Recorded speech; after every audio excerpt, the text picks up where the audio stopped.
Here with OILER Greg. Very special visit. I'm going to talk about Sorcerer. Sorcerer, 1977. Excellent. So Sorcerer is from William Friedkin, directed by William Friedkin.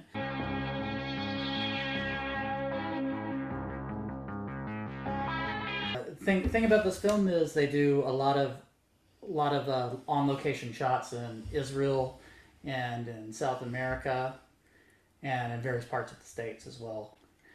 Well, of course, they start out the story with the story of several different people. Yeah, it's they're four little vignettes. Right, from different parts of the world. France, New York City, which, of course, where Roy Scheider comes out of.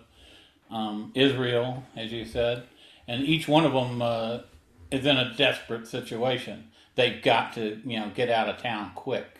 They started out with these foreign language locations, and they were speaking, of course, with subtitles. And a lot of people in '77, the title was Sorcerer, and they were expecting a different movie.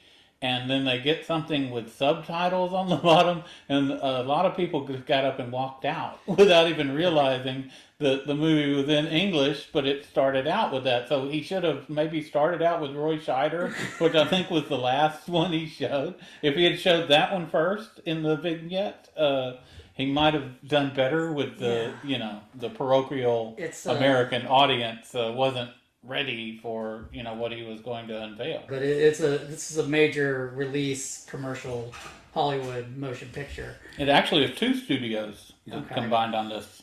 So the fact that when I'm watching this movie, I didn't watch this until really a couple of weeks ago when we're talking about we're gonna do this video. First thing, I'm aware of the movie and where it's going and everything, but right when the title card opens up, Pazuzu from The Exorcist, and the title card Sorcerer comes up, and what is going on?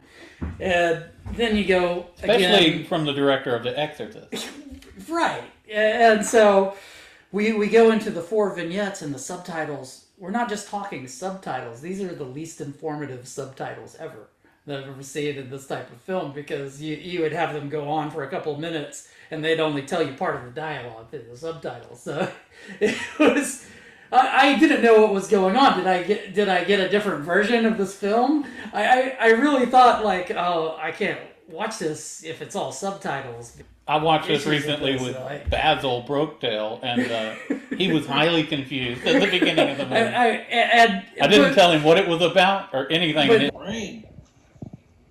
You need brain and money to live. Send money or brain, please. Il sera pas seul. J'ai reçu ça hier, chez moi.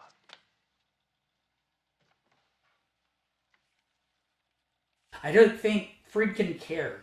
He wanted to show his picture in a certain way, and he's not a factory commercial, director, but he technically was. As far as, I mean, they hired him, but that is not, it's not, he wouldn't compromise anything. And it is really fascinating. Well, the scenes got across the desperation, even without translation. But I think there was a way to do this without losing the money commercially that they did. I think maybe there was, I think he needed to not release right at the same time as Star Wars. You watch your language. Friedkin wants to show you; he doesn't want to tell you. Right. This is a style. So, like in the church, you have. That's why the subtitles weren't as important. That's even though it was foreign lands. The one thing you got from each situation was the desperation that each person was feeling. So he wants to show you, and he doesn't necessarily want to spell it out for you. And you have the church, and you see the bride, and she has the black eye. You don't have to necessarily go into the backstory of them or whatever, but these are not necessarily good people. And so then, of course, the church has this poker game going on. They rob the poker game behind the scenes at this wedding, and this is where our main character gets into trouble. He's the wheelman, ironically, and that comes into play. So he's the driver, and Has an accident. yeah, it's kind of his fault, but it's not his fault. His cohorts have this little argument, and it's kind of almost Pulp Fiction-esque, and things go badly. And The way real life does. Yeah, it goes so bad, and everybody dies except for Scheider. He escaped, and, So he has to disappear. yeah, and his buddy who sets up jobs for him finds a place for him to hide where they'll never find him.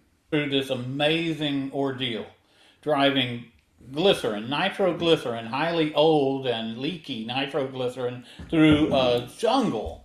And ridiculous, I don't know how far, hundreds of miles it looked like, but it could have been 5 miles through that jungle and I wouldn't have made it. And boom, it's just, there's no way, and I drove trucks, it's amazing.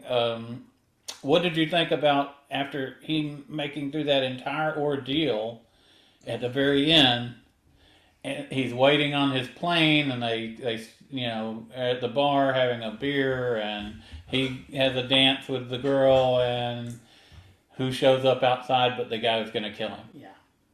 Yeah, and you hear so he's not going to survive. I think it's the best shot in the movie is them pulling into Roy Scheider's face, right when they slowly pin and they just linger on him, and then that shot where it pulls out from that into and he was the car pulling up, and they walk in, and it's all perfectly choreographed. He walks in, and you hear one gunshot, and of course the great music from Tangerine Dream. He dies. They were all doomed. It's all, like the hand of fate or the hand of doom was on each of them. Yeah, it didn't matter how hard they struggled. Didn't matter how good you were. Even if you were the best of the very best, you weren't going to survive this movie. Yeah, that was definitely this is about fate, but it's also about the human spirit to fight to against continue to impossible fight. odds. And each of them, in their own way, demonstrated the scene on the bridge. Even the worst of them, the guy who murdered the other driver to get to go, he went down with some dignity, and he saved Scheider, taking out these bandits.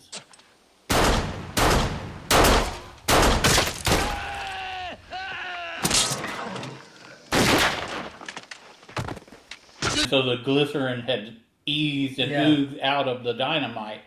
But he has to make this impossible trek on foot after he gets right. to the end of the That's 200 so miles. ridiculous. So through that he has a couple more miles to go. Such a stark visual change from the jungle, the dark jungle and all the trees. Now he's in this bleak landscape of dust and light, and he's walking. He's no longer dreamlike. He's no longer in a truck driving through the jungle. He's carrying this stuff through this ridiculous, and you don't know how far he got to go. He doesn't know probably. Feels like there's no way he's going to make that. Maybe Scheider is just haunted as he's running through the end of this.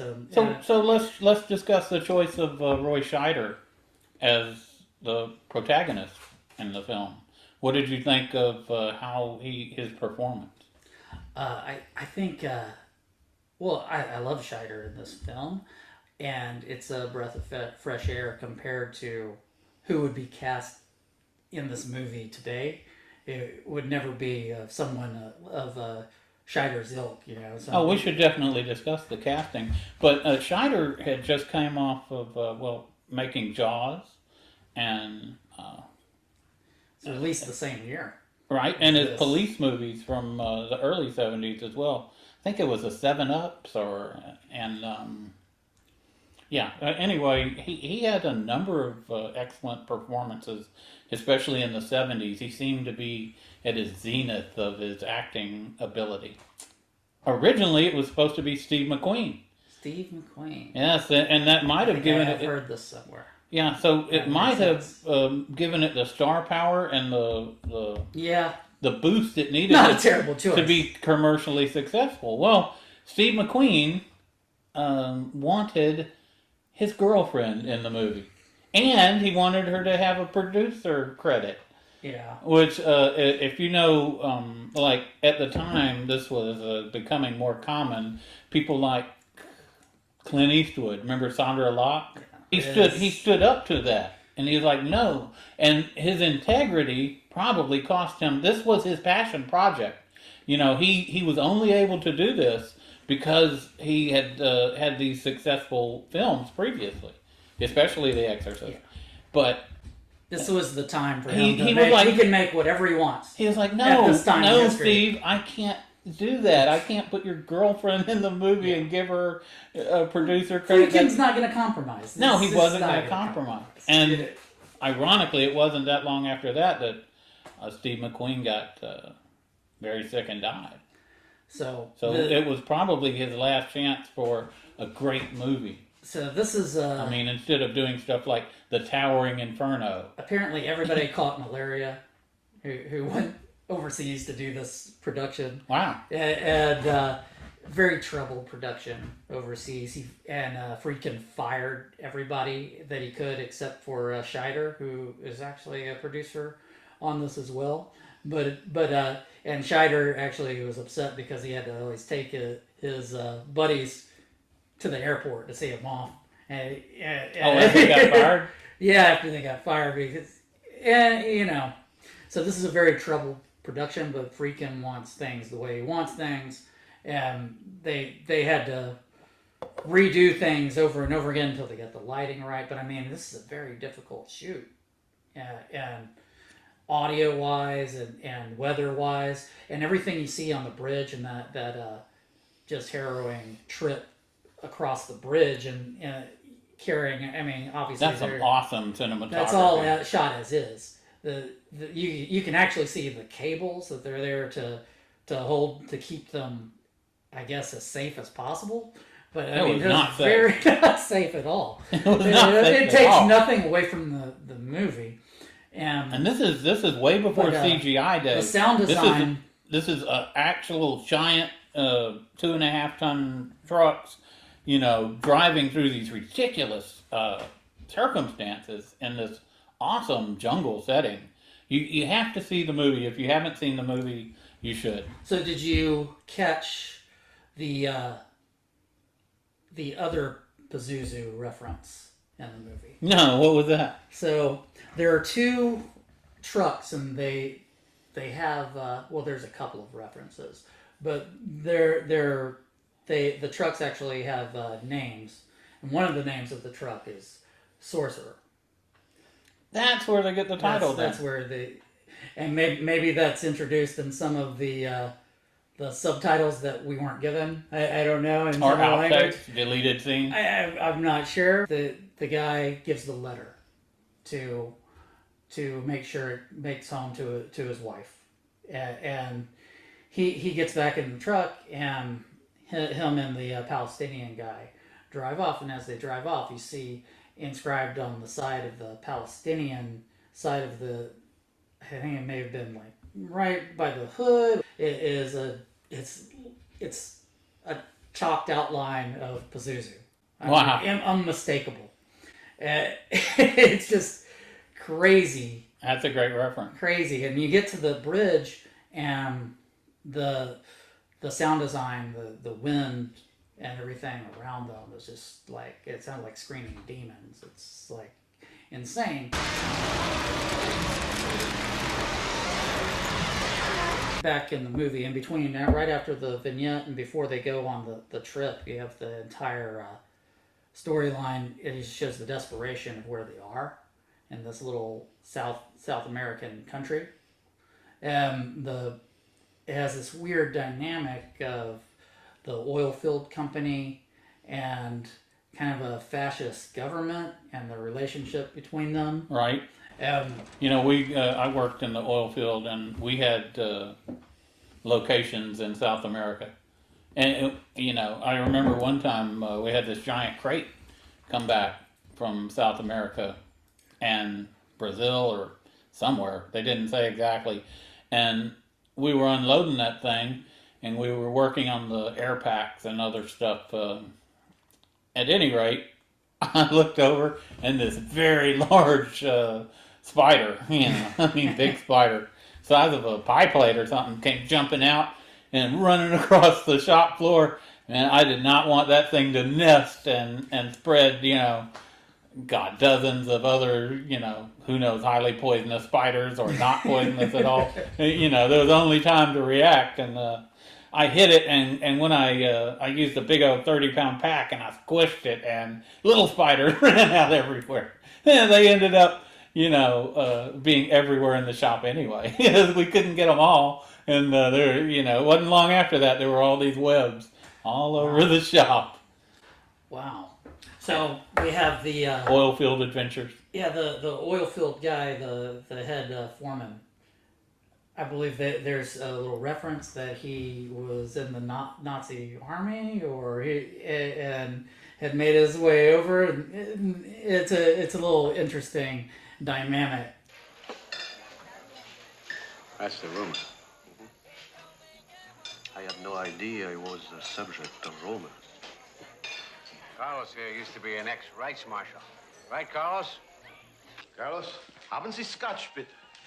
That you have, former Germans finding a new life, and I do remember the Germans. Yeah. Well, they would have been in desperate situations too, and I guess in that way he's showing you, the last remnant of some other desperate people hanging on, So maybe that's what that was about. I didn't make that connection. That's interesting. But yeah, so they rig the trucks for this adventure, and it's like this is the other reference to the Exorcist, is the truck looks like a demon, like basically the way they rig up the mouth of the truck with wires and the lights, and it's a beast, and they have a shot of in the silhouette of this thing with the lights come on, and it reminds me of the shot in The Exorcist. I can see it in my mind's eye. When Pazuzu pops up But behind I her. didn't make that connection either until you said that. It also reminds me of Christine when the lights come on in the garage. And the trucks almost become like living entities. Yes. Maybe that's the Sorcerer reference. They named it after that. Maybe we were supposed to pick up the trucks as action stars. Pazuzu, according to mythology, has two dynamics. One is what you see in The Exorcist of the invading the home and the mother and daughter, and the other is that a lot of people used it and they feature this in The Exorcist as well, it's evil against evil. And he governs the four demons of wind, and they would put this pendant of statues or pictures like you see in on the truck, Pazuzu, as a way to protect, because evil won't come across you. It won't mess with you when you have something like this of evil. But the thing is, they would garner it with two other good things to hold. Almost like they would use gargoyles and they'd put them at the edges of buildings. Yes. To protect. Yes. Because these fearsome evil creatures are there and they drive off the other evil. Exactly. And think of what the whole plan is, to fight fire with the nitroglycerin, which always against works. the oil fire, right? Right. It's evil against evil. And I think it's really, it's the explosion that displaces the oxygen. Yes. I know the science of it, but I'm saying thematically. One of the things I did was work blowout, so I think I can thematically, this is possibly even a shared universe with The Exorcist. Cunningham, bloody damn butchering Nazi pig. But I guess we got to be heading out. We got to go see a movie right now, and So we're going to be watching Violent Night. Violent Night. We'll come back at some point and review Violent Night, and please check out The Sorcerer. Right. Awesome. All right. Thank you.